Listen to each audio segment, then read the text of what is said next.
Bismillahirrahmanirrahim. Assalamualaikum warahmatullahi wabarakatuh. Saya Dayangku Siti Nur Khairina binti Pangeran Letusen akan membentangkan satu kajian yang bertajuk Pengenalan Mufassir Negara Brunei Darussalam, penelitian penulisan tafsir PHN Ustaz Haji Muhammad Zain menerusi tafsirannya dalam surah Yasin. Sebagai pendahuluan, kemasukan dan perkembangan Islam di alam Melayu khususnya di negara Brunei Darussalam telah mendorong kepada persambahan kajian ilmu agama.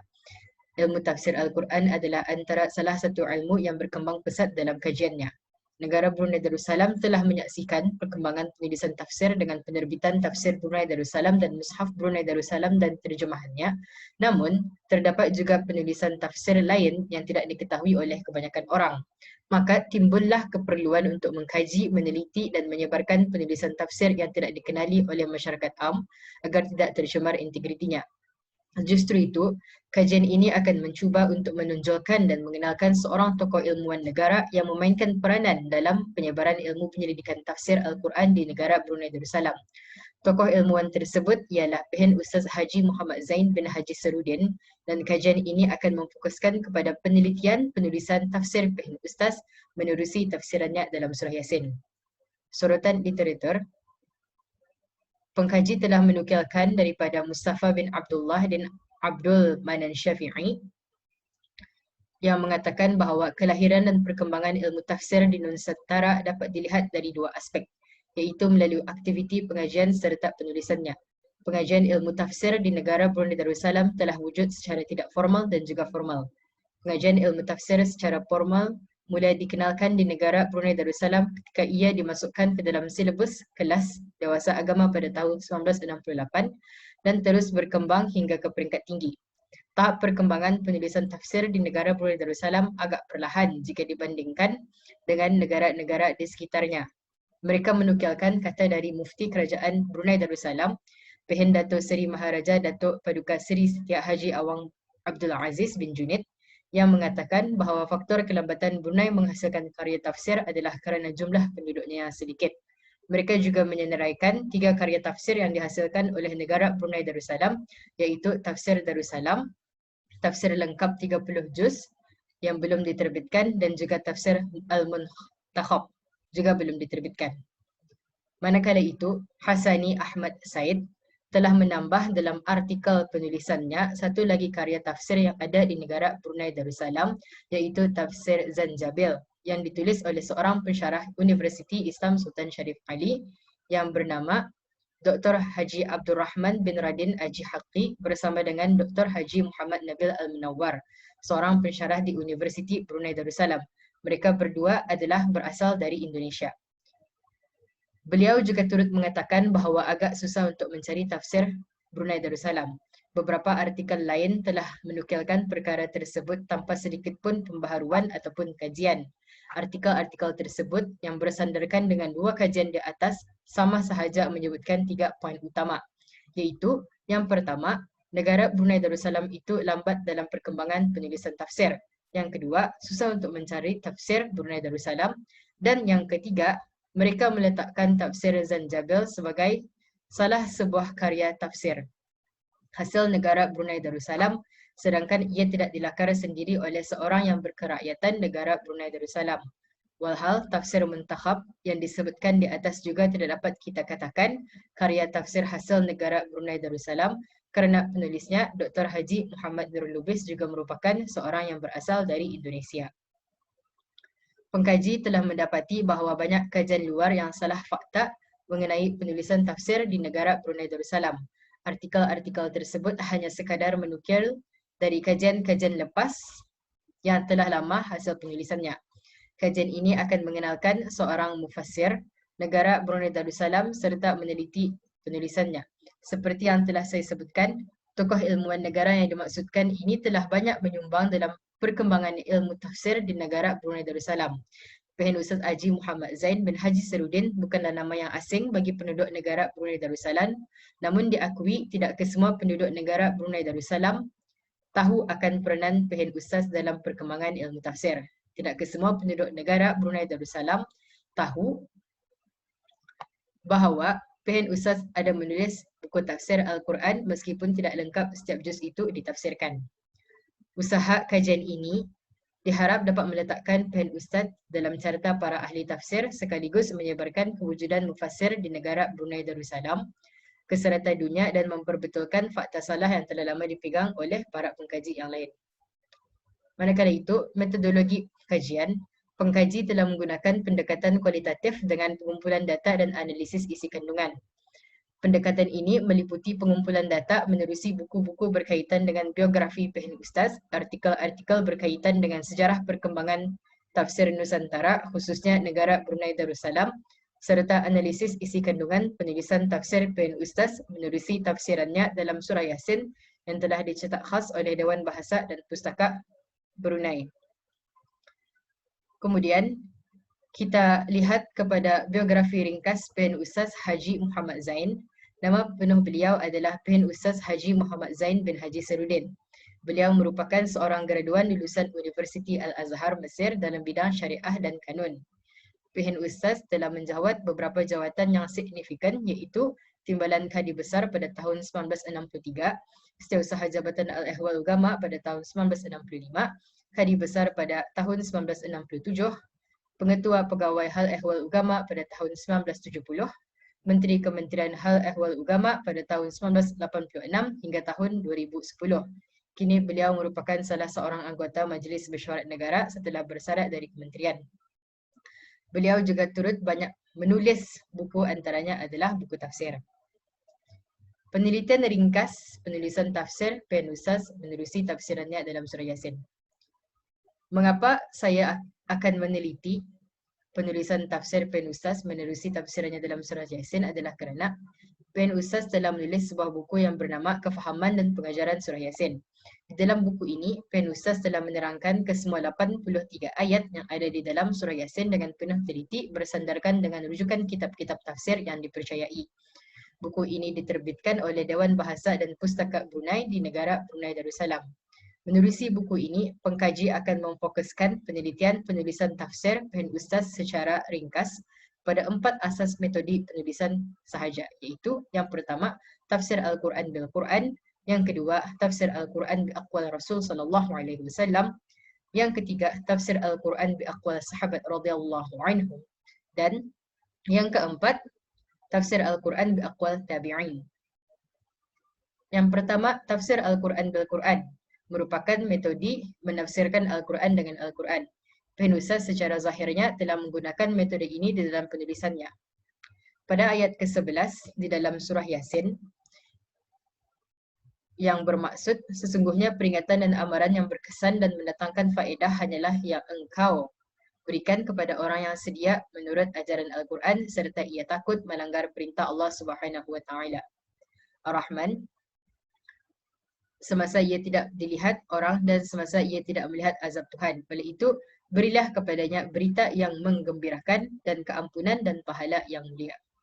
Pehen Ustaz menerangkan di dalam ayat tersebut, Allah Subhanahu wa taala telah menjelaskan bahawa peringatan yang dimaksudkan hanya bermanfaat kepada orang yang mahu beriman kepada Al-Quran, mengikut hukum-hukum yang ada di dalamnya dan takut kepada hukuman Allah Subhanahu wa taala. Pehen Ustaz mengatakan bahawa sesungguhnya Allah Subhanahu wa taala adalah Maha memberi rahmat dan mempunyai siksaan yang amat pedih. Dan Pehen Ustaz telah mendatangkan ayat lain di dalam Al-Quran sebagai bukti sebagaimana yang disebutkan dalam surah Al-Hijr pada ayat 49 hingga 50 yang bermaksud, khabarkanlah kepada hamba-hambaku wahai Muhammad bahawa akulah Allah Subhanahu wa taala yang Maha Pengampun lagi Maha Mengasihani bagi mereka yang bertaubat dan beramal soleh, dan bahawa azabku ialah azab yang tidak terperi sakitnya bagi mereka yang tetap dalam kederhakaannya. Yang kedua, tafsir Al-Quran bi-aqwal Rasul sallallahu alaihi wasallam adalah metodi mentafsirkan Al-Quran dengan pendapat Rasul sallallahu alaihi wasallam. Pada ayat ke-12 dalam surah Yasin yang bermaksud, sesungguhnya kami Allah Subhanahu wa taala menghidupkan orang-orang yang mati dan kami Allah Subhanahu wa taala tuliskan segala yang mereka telah kerjakan serta segala kesan perkataan dan perbuatan yang mereka tinggalkan, dan ingatlah tiap-tiap sesuatu kami catatkan satu persatu dalam kitab, yakni ibu suratan yang jelas nyata. Selain menjelaskan bahawa manusia akan dibangkitkan semula kelak dan berikan kitab amalan, Pehin Ustaz juga menjelaskan bahkan setiap amalan yang mereka tinggalkan yang diikuti dan masih dimanfaatkan oleh orang lain setelah ia meninggal dunia seperti ilmu pengetahuan yang diajarkan dan harta benda yang diwakafkan juga akan dicatat dan begitu juga perbuatan yang sebaliknya. Hal ini menurut Pehin Ustaz sesuai dengan sabda Rasulullah SAW. Dari hadis riwayat Muslim, Rasulullah SAW telah bersabda yang bermaksud, barang siapa membuat suatu perbuatan yang baik di dalam Islam, maka baginya pahala. Dan pahala orang yang sesudahnya yang mengamalkannya tanpa dikurangi sedikit pun dari pahala mereka. Dan barang siapa yang membuat perbuatan yang buruk di dalam Islam, maka baginya dosa dirinya dan dosa orang sesudahnya yang mengamalkannya tanpa dikurangi sedikit pun daripada dosa mereka. Demikian adalah contoh bahawa Pehin Ustaz itu ada mentafsirkan Al-Quran dengan pendapat Rasulullah SAW ataupun dengan sabda Rasulullah SAW. Yang ketiga, tafsir Al-Quran biaqwal sahabat, artinya adalah metode mentafsirkan Al-Quran dengan pendapat para sahabat radhiyallahu anhum.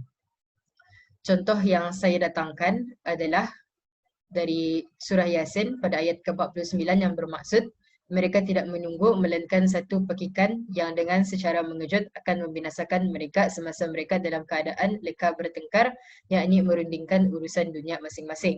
Dalam ayat ke-49 di dalam surah Yasin ini, Pehin Ustaz menjelaskan bahawa di dalam ayat ini Allah Subhanahu Wa Taala berfirman untuk mengingatkan bahawa kedatangan hari kiamat itu adalah tidak terlalu lama, yang mana cukup hanya dengan satu tirakan yang mengejutkan. Tirakan yang mengejutkan itu adalah suara tiupan sangkakala yang membawa kehancuran alam ini. Kemudiannya, Pehin Ustaz turut mendatangkan apa yang diriwayatkan oleh Ibnu Jarir At-Tabari daripada Ibnu Umar, seorang sahabat yang berkata, sangkakala benar-benar akan ditiup di saat keadaan manusia dalam kesibukan urusan mereka masing-masing di jalan, di pasar dan di tempat mereka. Hingga keadaan dua orang yang sedang tawar-menawar pakaian, misalnya, ketika pakaian belum sampai berpindah ke tangan salah seorang di antara mereka, maka tiba-tiba ditiupkan sangkakala hingga mereka mati bergelimpangan semuanya. Inilah yang dimaksudkan dengan firman Allah Subhanahu Wa Taala dalam ayat itu. Demikian adalah contoh bahawa Pehin Ustaz ada menggunakan tafsir Al-Quran biaqwal sahabat radhiyallahu anhu. Manakala yang keempat, tafsir Al-Quran biaqwal tabi'in. Metode ini adalah metode mentafsirkan Al-Quran dengan pendapat para tabi'in. Pengkaji mendapati bahawa Pehin Ustaz tidak banyak menukilkan pendapat daripada tabi'in. Melihat kepada hal ini, dapat dikatakan Pehin Ustaz menitikberatkan kepentingan tiga metode di atas dan lebih cenderung menggunakannya bagi menjaga integriti serta keaslian sumber rujukan dalam usaha beliau mentafsirkan surah Yasin dalam buku beliau ini. Selain itu, pengkaji turut mendapati bahawa penulisan tafsir Pehin Ustaz ini dapat dikategorikan sebagai jenis tafsir maudu'i, iaitu metode tafsir yang berdasarkan tema ataupun tajuk. Ini adalah kerana di dalam buku ini Pehin Ustaz telah membahaskan surah Yasin secara keseluruhannya, secara terperinci dan menyeluruh. Menjelaskan maksud-maksud yang ada di dalam ayat di dalam surah Yasin dengan cara menghubungkan ayat yang satu dengan ayat yang lainnya dan memecahkan setiap ayat itu dengan tajuk yang berkaitan beserta dalil yang nyata dari Al-Quran, sunnah, pendapat para sahabat radhiyallahu anhum dan pendapat para tabi'in.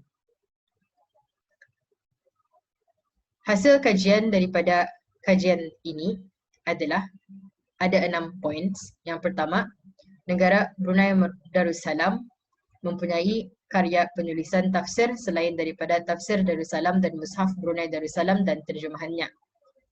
Yang kedua, tafsiran Pehin Ustaz dalam surah Yasin adalah menyeluruh, bersandarkan dengan 4 kaedah asas pentafsiran, iaitu pentafsiran dengan Al-Quran, sunnah Rasul SAW, kata-kata dari para sahabat dan para tabi'in. Yang ketiga, Pehin Ustaz telah mentafsirkan surah Yasin secara metode tafsir maudu'i atau tematik.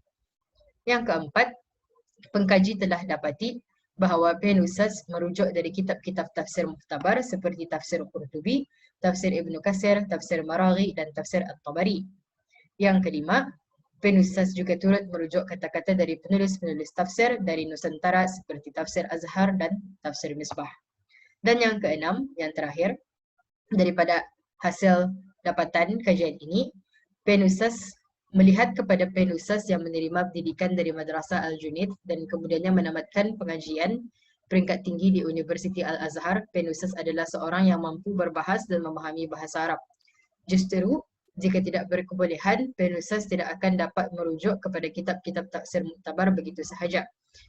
Kerana memahami bahasa Arab adalah antara salah satu syarat untuk boleh mentafsirkan Al-Quran. Penutup bagi pembentangan saya ini, dari hasil penelitian yang telah disebutkan, maka tidaklah keterlaluan jika pengkaji meletakkan Penusas sebagai seorang mufassir negara Brunei Darussalam. Paling tidak sebagai seorang tokoh yang berkebolehan mendalami bidang tafsir ini. Kajian ini hanyalah kajian awal yang ringkas dan masih banyak ruang yang mampu diisi serta diselidiki. Oleh itu, pengkaji berharap ke depannya kajian ini dapat dikembangkan dengan lebih mendalam agar terhasil satu kajian yang kukuh dalam mengatakan bahawa negara Brunei Darussalam memiliki seorang mufassir dan perkembangan penulisan tafsirnya adalah jitu dan konsisten. Itu saja daripada saya. Sekian, terima kasih. Billahi taufiq wal hidayah. Assalamualaikum warahmatullahi wabarakatuh.